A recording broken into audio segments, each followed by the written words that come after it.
I only reached back out today, not the accountant for it. Thank you all for coming this morning. Welcome in. Did you all feel welcome when you came in? I hope so. Okay, good. So we did a good job with that. They already explained which donuts were less calories, which ones were more, right? And so if coffee is calling, go ahead. We've got coffee for you and water. So thank you so much. My name is Corinda Beeman, for those of Corinda Beyond, for those of you who do not know me. And before I introduce our amazing speaker for this morning, I do want to highlight our PWA committee, our leaders, and our members. So Jen, yes, our fearless leader, and Andrea, she is not here at the moment. But all other PWA committee members, can you just wave, stand really quick so they can see who you are? So you're surrounded, you're surrounded, you're surrounded. So we thank you so much for coming out this morning. And please save the date. Our next one will be October the 10th. That will be our final one for 2025. Can you believe that? What in the world? So before you know it, we'll be back in this room again on October the 10th. Any first timers? Oh my goodness! Woohoo! I always get excited about that. So thank you so much for coming. We hope this is not your last time. If you have any questions about GBA, PWA, which is a part of GBA, please do not hesitate to talk to myself or any other members that you see here today. All right, so without further ado, I'm going to introduce our speaker. I am super excited.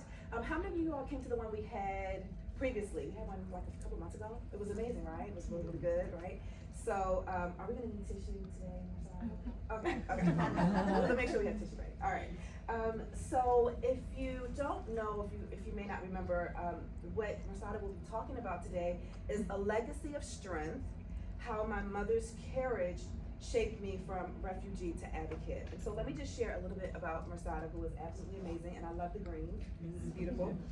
So Mirsada Kanwisher was born in Bosnia and Herzegovina. Did I say it right? Oh gosh, okay. I really tried, I practiced before, I promise. And moved to the United States at the age of 8. She earned her bachelor's degree from the University of Georgia and her law degree in North Carolina. She has been a practicing attorney for 8 years and opened her own law practice in 2024. Congratulations. Mirsada has 3 children with her husband, and they reside in Gastonia. So could you all just give her a warm welcome? Good morning, everyone, and thank you for having me. I heard about PWA sometime last year from Fran Schuler. I talked to Jen Thomas a little bit more about it. So I joined GBA earlier this year. She suggested I consider doing one of these, so here I am. Thank you for having me and for giving me the opportunity to share my story. Strength is something that we all strive for, but we don't always feel we do right. So today I will share how my mother's courage showed me what strength is and how it applies to life. Because of her courage and strength, I am where I am today, and my story would be completely different otherwise. Her story, or her courage, took me from an 8-year-old refugee who did not speak any English to college, law school, and now running my own firm. Her courage became the foundation of everything that I would achieve in life, and her legacy of strength shaped the woman that I became. And you asked if I would need tissues if it's starting. It never fails. So my mom was born in Bosnia and Herzegovina in the 60s, and most people refer to it as Bosnia, but it's a tiny little country in Eastern Europe. So if you think of Italy on the map, think to the west of Italy, across the little sea, there's Bosnia. It's super small. Shortly after I was born, a civil war erupted and my family decided to flee. So that was our first journey as refugees.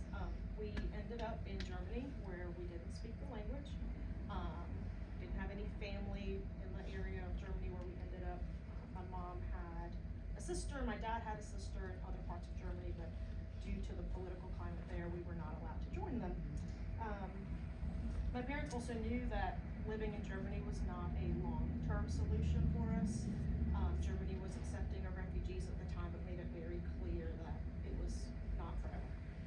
So my parents needed to make some decisions.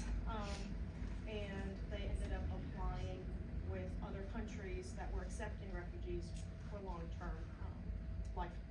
So my understanding is that they applied to the US, Australia, and Canada. Those were the three big ones. And then we waited for several years.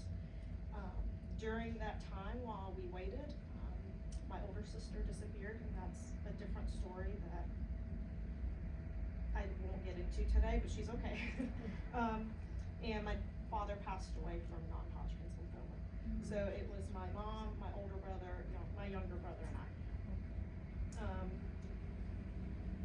My mom one day got notification that the US was accepting us or potentially accepting us, but we needed to go do our medical exams, have our background, not me because I was a kid, but she needed to do her background checks, all that stuff. I remember going and driving to the US Embassy in Germany to have the interview. My younger brother and I just kind of hung around and waited, but I vividly remember doing that. And a little while later, she was told that we were approved and to expect a flight soon. So we went to Bosnia to say goodbye to our family, came back to Germany, packed up, and left. So we came to the US in January of 2000. When we were packing up, we were told you'd be moving to the South. It's hot, don't pack your big heavy bag. Well, it was cold when we got here.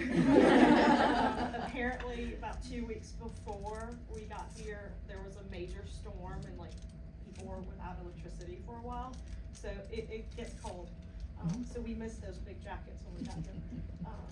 I remember leaving the airport and driving through Atlanta because we ended up in the suburbs of Atlanta, Georgia.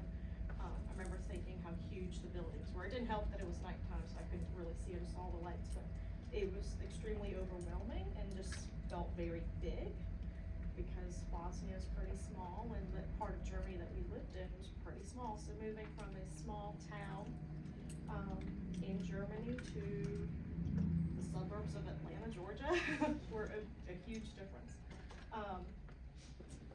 So we again found ourselves as refugees, and we didn't speak the language. I remember thinking how big everything was. The school was huge. The yellow buses were odd. Don't see that in many places. We had to leave our friends and the only home I knew behind in Germany. So it was a tough transition. My mom didn't show that though. She was always very positive. I know that she was scared, but she never let us see that. I remember my first day of school.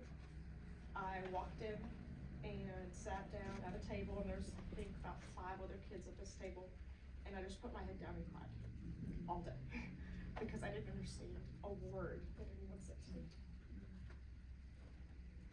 I came home that day and just threw myself on the floor and told my mom I hated it, but I didn't want to stay, and I wanted to go back to Germany.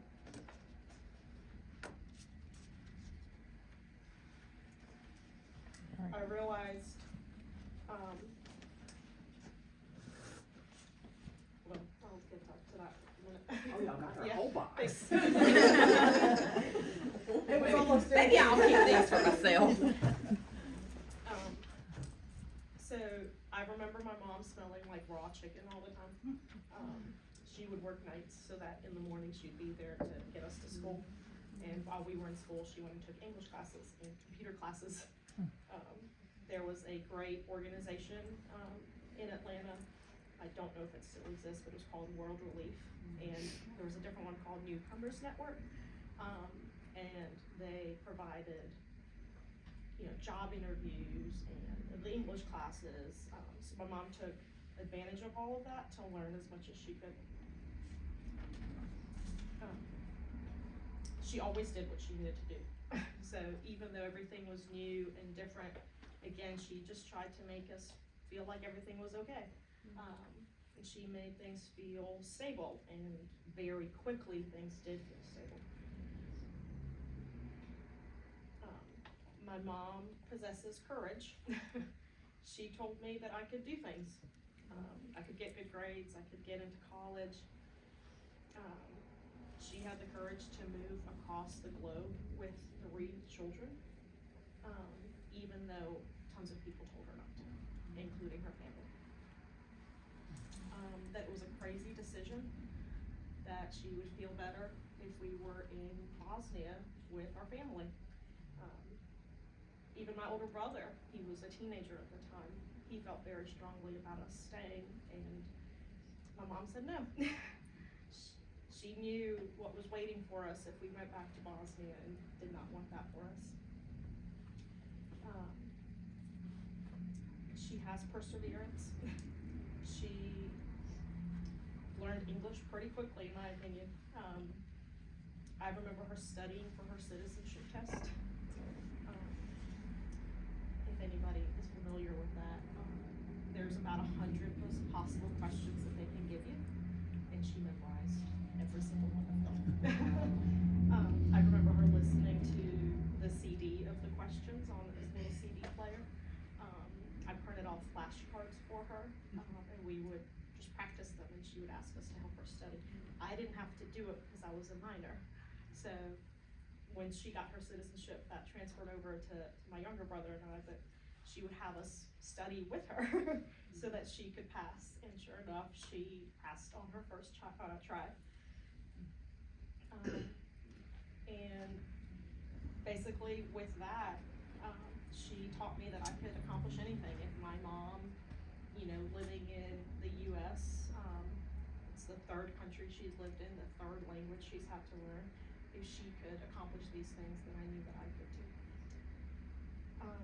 She possesses determination.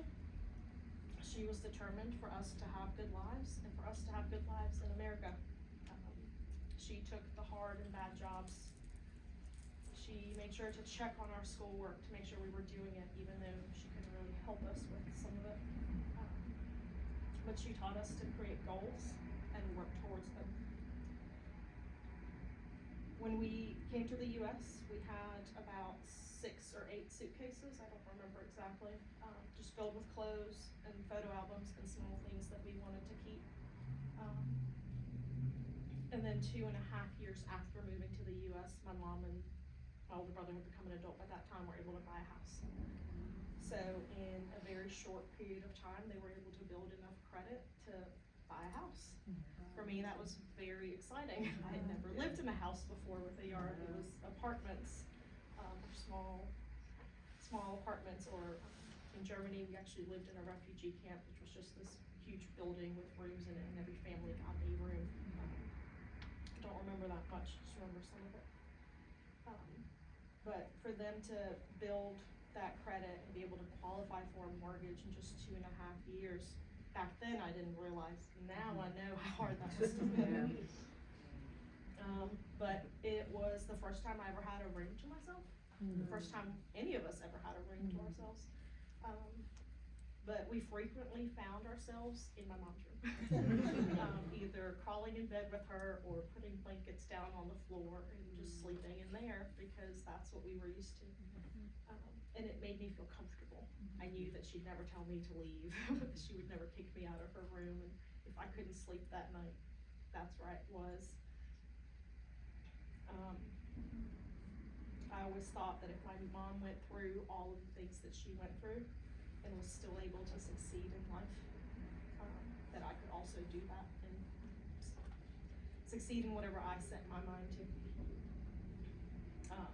School, for the most part, came easy to me, and I always enjoyed it.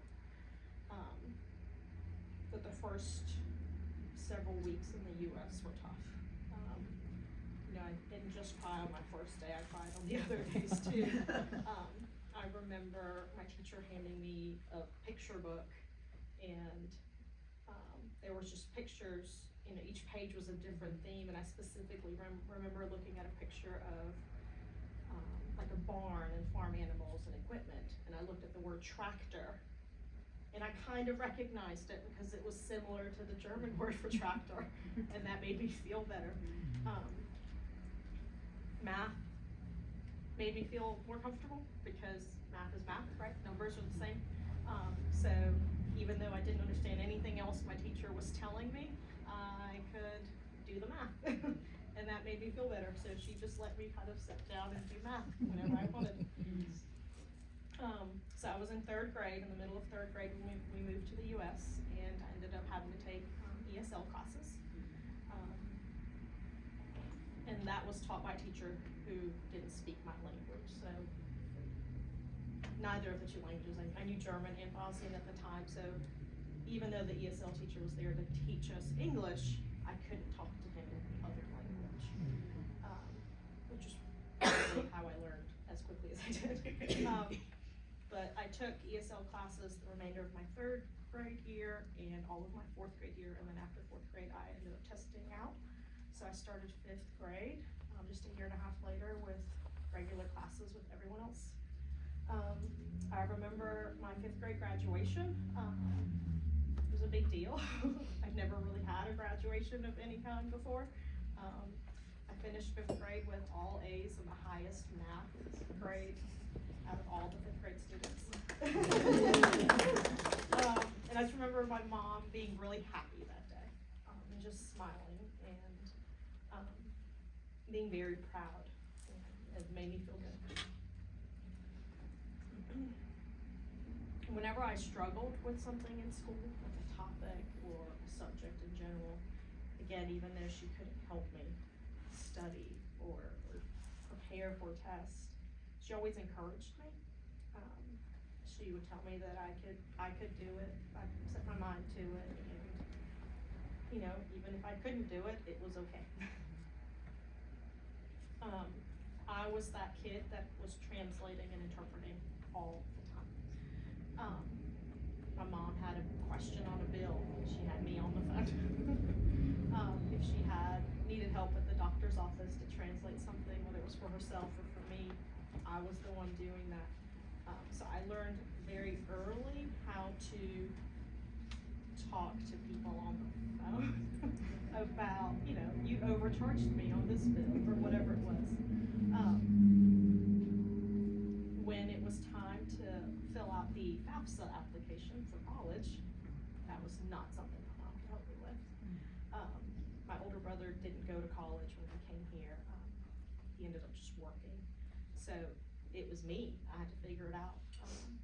That application was extremely overwhelming. Thankfully, the internet exists, and there were some guides that I could use. But I was the first in my family to go to college. My mom didn't go to college, neither did my dad. And I know that wouldn't have been possible for me if it wasn't for my mom bringing us to the States. If she had taken us back to Bosnia, she wouldn't have been able to afford college. Things have changed in Bosnia since then, but at the time, probably is something that would have never happened for me.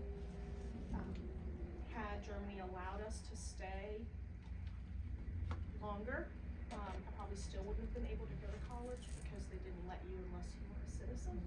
So even if they allowed us to stay as refugees, it's something that I would have never been able to do. My older brother couldn't even finish high school. They do high school a little bit differently in Germany, but you do like 10 years of high school and then you do 2 years. I guess it's sort of a bridge between high school and college. He couldn't even do those 2 years. So they just have different rules about how that's done. But because of my mom moving us to the States, I had the opportunity to go to college, and I had my eyes set on the University of Georgia. It was the only school I applied to, did early application, got in, and skated through the rest of my senior year. So go dogs.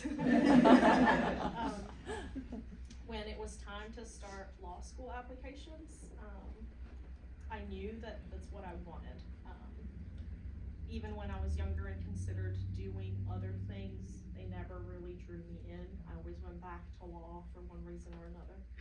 And I don't remember this, but apparently I told my dad when I was little that I was going to be a lawyer one day. And my mom would remind me of that story. Again, I don't remember it, but when I filled out those law school applications, I just figured this is what I was gonna do. Nothing else interested me. I studied psychology and Spanish in undergrad, so I didn't know what to do with that. So I moved to North Carolina for law school, and law school, met my husband. That's how I ended up staying here. But after I graduated law school, it was time to study for that big, scary bar exam everybody tells you about.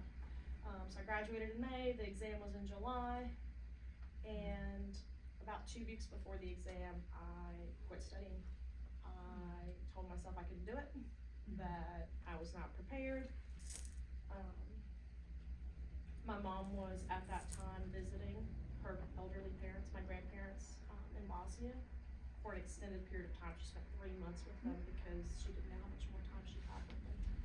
And I remember calling her and just crying and breaking down and telling her I couldn't do it, that I would fail the exam, that I was just not ready, and she told me that was okay. She said, if you don't feel like you're ready to take this test, that's okay. You can always take it in the spring next year. So she said, you know, your mental health is more important, and if you're not ready, you're just not ready. So I didn't take the exam. I ended up getting a waitressing job and studying on my own at a slower pace. And I got an internship at the Gaston County Public Defender's Office. So I was interning, working, studying, and my mental health went back to where it needed to be. I never regretted that decision to not take that exam, and I think part of that is because my mom just told me it was okay. So I was studying for the exam, and then all over the news and all over social media, all the news came out about my law school and potentially losing their accreditation. So they were placed on probation, and that started to freak me out again, because who would hire someone with a law degree from a school that was going under? So not only was I studying for the bar, but I was also thinking about how uncertain my future was at that time. But, you know, I kept studying because it's what I needed to do, and I couldn't control what was happening with the school. So that is where my mom's courage, perseverance, and determination led me. I knew that I couldn't change anything about the school. I knew that I could focus and keep studying. I could do my part to pass that exam and then find a job later.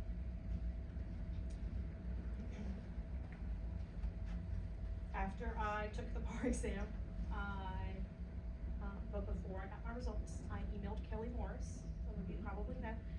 He was the chief public defender at the time, and I emailed him and told him I took the bar, and he kindly reminded me that he couldn't hire someone until they got their results back.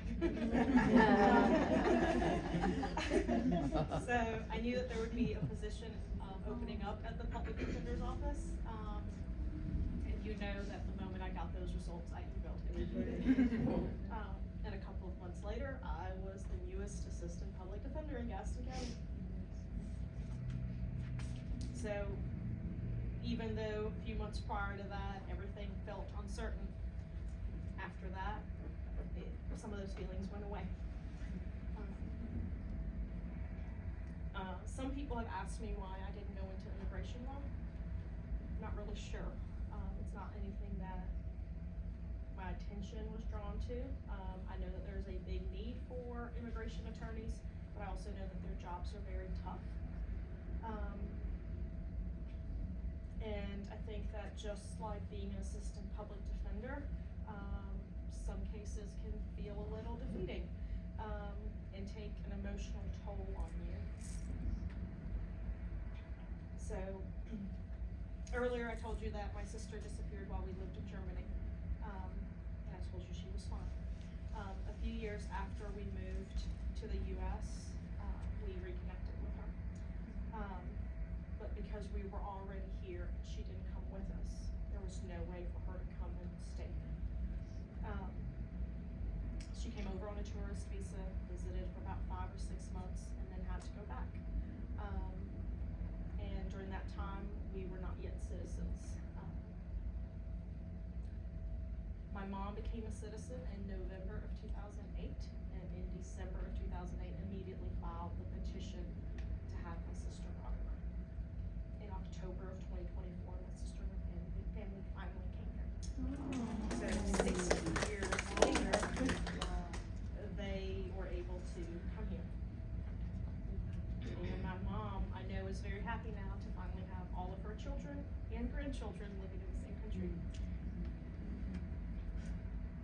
My mom influences everything I do. I have 3 kids, and everything I do is for them, just like she did for us. I'm now trying to pass down that same legacy of strength to my children, and that is probably the hardest thing to do. My goal is to provide a loving and supportive environment for them, just like she did for us. I have 2 girls, 8 and 4, and I want them to be courageous and determined. They already are, which can be difficult for me. But I know that it will come in handy when they are teens and young adults. Even when I have hard days at work, I keep going because my mom taught me that we keep going. We don't give up. We take a break when we need it, and then we continue on to succeed. I encourage all of you to harness your inner strengths and recognize how someone else has impacted and shaped you, and recognize them for that. So I started life in America as an 8-year-old who didn't speak any English, was raised by a mother who showed me what it means to have courage, perseverance, and determination, and ultimately became an attorney who now runs my own firm, while also running a household with 3 kids. So I have 2 quotes that I want to share. The first is, I am a strong woman because a strong woman raised me. And the second is, the strongest people are not those who show strength in front of us, but are those who win battles that we know nothing about. That's all I have prepared.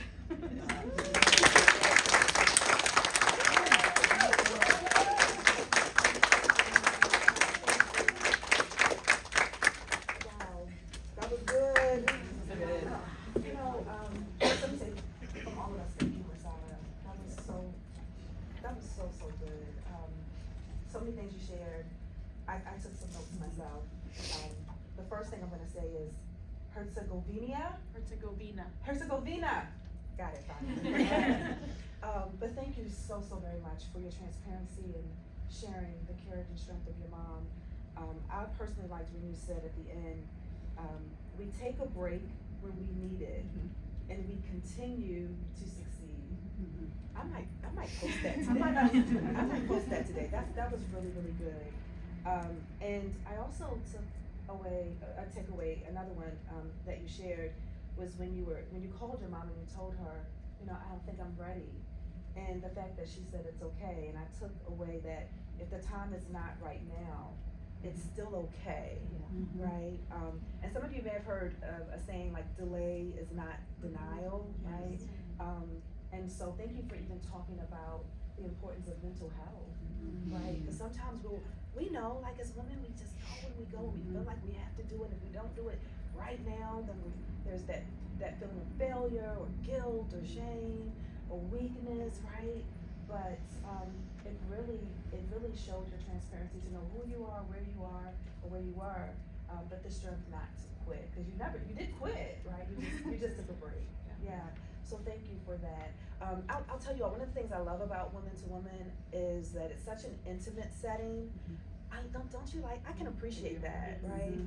So for those of you who are here for the first time, I hope that you felt that. I mean, it's such an intimate setting where we get to learn so much more about not our speaker, but we also in some ways can have those takeaways and relate to things that like, wow, okay, you know what? I needed that. Or there was a time in my life where I felt giving up, and I'm glad that I didn't. So again, thank you, Mirsada. Thank you. So we wanted to open up the floor for questions. Yes, look. We're ready to go. I'm Yes. Jennifer Church. Thank you. Yeah. Wonderful presentation. You recall, and may not, when your approval came, let me go back. Gaston County, Belmont actually sponsored several families, and you and I talked about that too. And I think the Lutheran Church was instrumental in some of that sponsorship to get them here in Belmont. They are in Belmont. And I wondered if that was similar, if you remember what that was were there church groups that sponsored the families that came Yes. over? Because you needed help. I just remember that you needed to get driver's licenses and all of those things.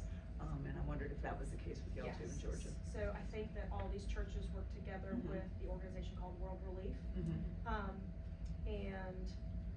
They sponsored and they provided, furniture in our apartment, beds, things like that.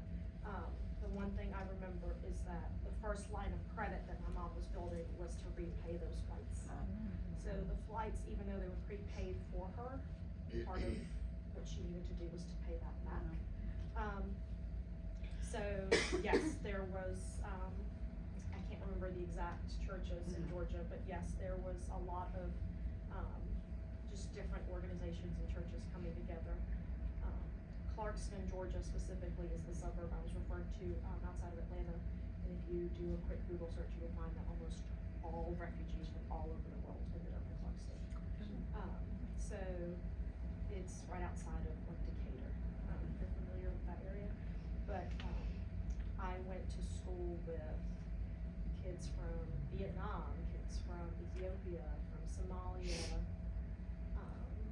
Bosnia, Kosovo, Albania, all these different areas that were all experiencing turmoil. Yeah, there's a large group of refugees there, and those organizations really, I think, helped all of us get the things we needed. God bless those English second language teachers. Good. Yeah, for me it was English third language. Yeah. So how many languages do you speak now? So 3, but not German. So I was fluent in German, but when we came here, I had to learn English. There was no one else to really speak German to. My mom still made us speak Bosnian at home so that we could communicate with our family. Still speak Bosnian. Probably don't write it very well, but I can read it and speak it.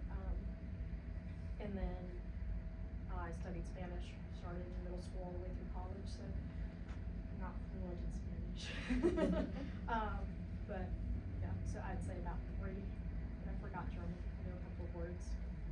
I think if I did one of those like immersion type classes, or we just went to Germany for a while, it would probably start coming back, but I haven't tested that theory. Yes, ma'am. Yeah, my question, I don't wanna get too personal, but I'm just thinking about your mom, right? And I know you said that she reminded you your mental health is the most important thing. And I'm just trying to put myself in her shoes, like leaving Germany, husband passed away, then carrying her 2 or 3 kids to the US. How did she manage her mental health? Like, what were her supports mentally? Because I feel like a lot of times in our older generations, they know how to just ignore it or just keep going. And right now we know about clinical depression, postpartum stress. How did she manage all I that? have no idea. I really don't. She had friends that she made when we moved here. She's still friends with some of those people now, almost over 25 years later. But I have no idea how she did it. I think that you're right, the older generation sometimes, especially I think coming from a different background, it's not always something that people recognize. And if I asked her about it, she would tell me it's just what I needed to do to get you here, to get you to grow up and live successful lives as adults. Because the reason why I ask is that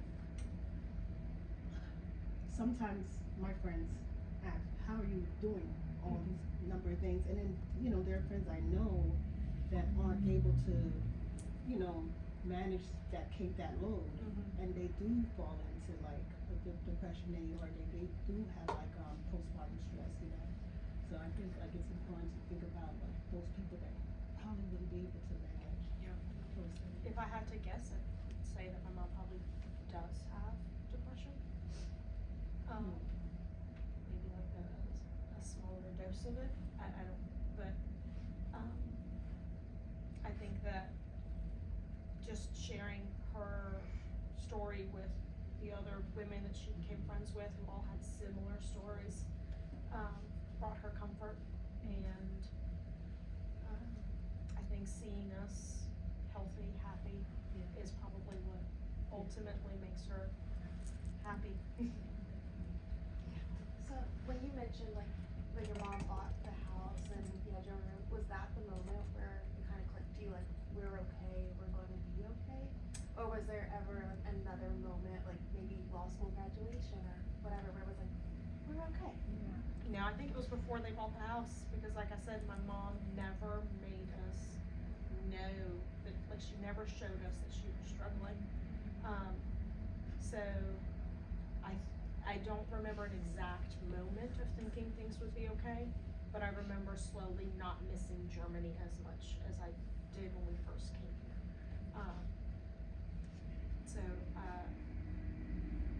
I think that deep down I always knew it would be okay. Yes, Jen?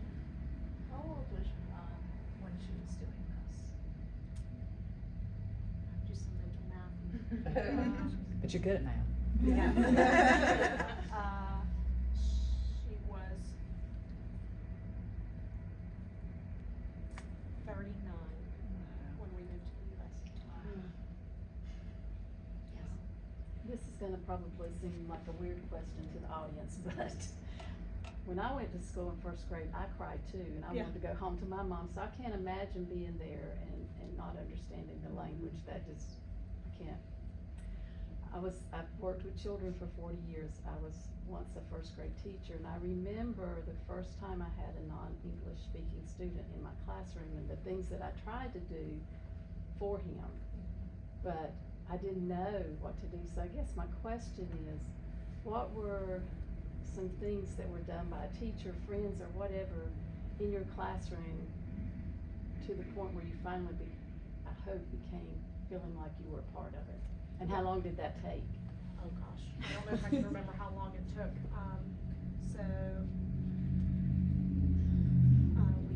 It was probably February of 2000, so it was like, second month of the year, that semester in third grade. I felt comfortable by the end of third grade. I remember my teacher, even though she kind of let me do my own thing sometimes, I did feel more comfortable in the ESL classes because other kids were in the same position I was in. I remember her name was Miss Quick. My third grade teacher would still keep me included. She didn't separate me from the rest of the class. Even though she'd hand me a book and just let me do my own thing, I still sat with everyone at the same table. And I remember she would have parties for us like every other week.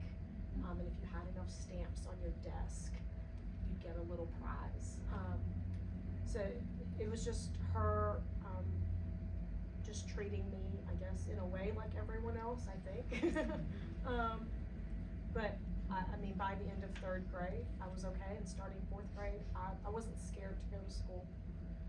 So I don't think it took very long at all. And how long did it take to pick up on the language or even understand some of what was going on? I think that by fourth grade, I was not proficient, right? Because I was still taking the ESL classes, but I could have conversations with others in English, and not feel overwhelmed. Thank you. Just, kind of picking up on Roxanne's question, talking about support systems when you were young. So fast forward to when you started your career, how did you find those mentors? I think that's always important for us as women, to find those mentors once we start our careers or even earlier. How did you find those mentors?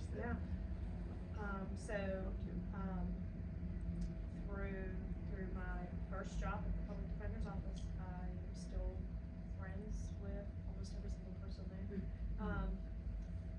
If I needed advice or help or guidance, whether it was personal or law related, I will still go to Kelly if I need something. And then when it was time for me to transition from the Public Defender's Office to other things, I just went to the friends and the colleagues close relationships with, and just ask them for advice and ask them for, to give me their experiences with things they've done. And then joining Rotary, I've developed, new friendships, and now joining the GBA, I think that in every setting, whether it's work or an organization you're a part of, you just reach out to those people that, make you feel comfortable and that, are there when you need something. So, Neil, there's 4 siblings, correct? And you all live here now? And your mom, so you can get together? Correct. Oh, Yeah. that's So, wonderful. my older brother still lives in Georgia. When my sister came here, my mom and I were actually her financial sponsors. So she went to Georgia just because, there are more Bosnians in Georgia than there are in North Carolina, and we felt like they would just feel a little bit more comfortable. So my two older siblings and their families are in Georgia. My younger brother lives in Denver in Lincoln County, and my mom actually lives with us. Awesome. I can't wait for her to hear this. Right? It's gonna be good, yeah. Any other questions, takeaways, comments for Mirsada? Yeah. We're having the grand opening and ribbon cutting on Wednesday at noon Woo! at Kanwisher Law Firm, Oh, so yeah. please join us.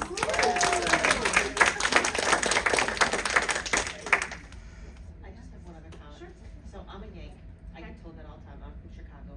I will tell you, when you first started speaking, you would never guess English was your third language because you had the most adorable Southern drawl. That's so cute. My husband says he can hear my accent when I get angry.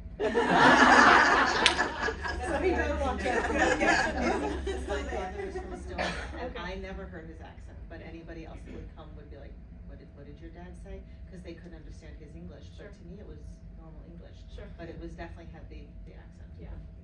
But, so just don't get angry and you And Mirsada did not say what type of law she practices, or maybe she did. I don't know, but I don't remember you did. So she is an estate lawyer, and although most would probably assume immigration law would have been your preference, I think that hearing you say you translated for your mom at such a young age, you landed exactly where you needed to be, because everyone needs a translator of law in estate law. And having been one of your clients, and I in financial services, and thought I was pretty well educated on estate planning, you were able to translate some things for me that made some decisions very different for me. So I think you landed exactly where you're supposed to be.